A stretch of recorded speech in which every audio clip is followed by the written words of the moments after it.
Our guest this evening, Mr. Ronnie Bowman.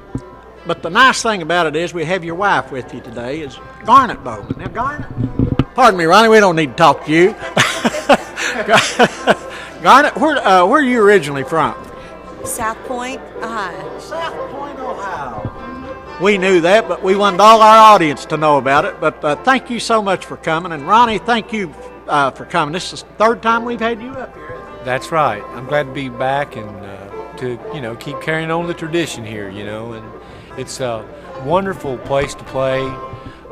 The crowd's awesome, the folks from around here, and well, of course, because I married someone from around here, so it's a real good part of the country for good people, and it's a beautiful theater, and it's really nice to see all the my friends and fellow musicians and singers here, and we're looking forward to having a really good time.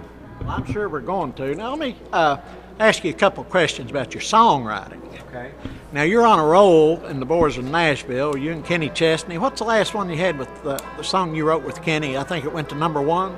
Well, actually, Kenny Chesney, he recorded it, and I wrote the song with a good friend of mine by the name of Chris Stapleton, and he's from Paintsville, Kentucky.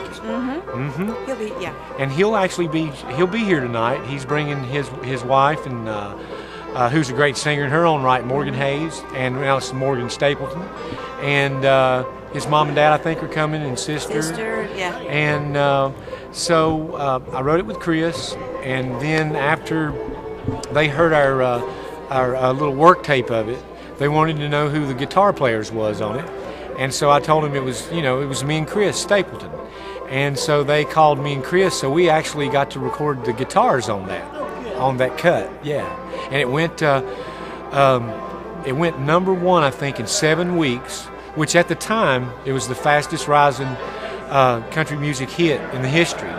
And that stayed there until Garth Brooks beat it when his debuted at #1. But at least we had a little while, We had a record for a little while, and it. Great.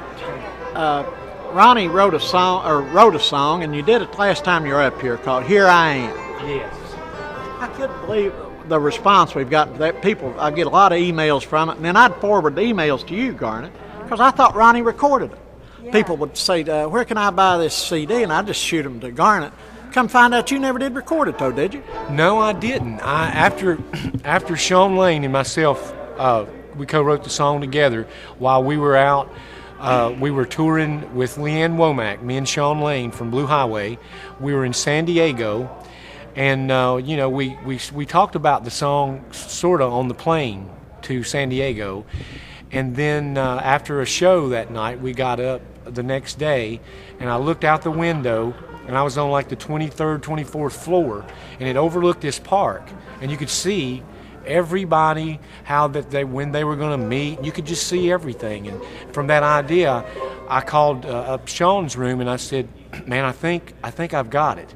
I think you need to come up here to the room and let's write this thing now, because just sitting up there and being able to see things, when someone was going to pass someone, and that song, it's written from the perspective of the devil. I call it the devil song sometimes, but it's a gospel song, but it's in a sense of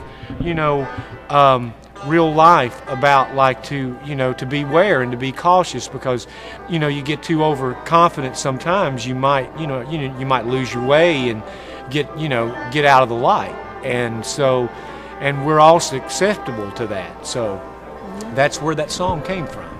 Just tickled to death to have you on the show, and I'm glad that you brought Garnet with you to sing. Last time she was up here, they wouldn't let you sing, would it?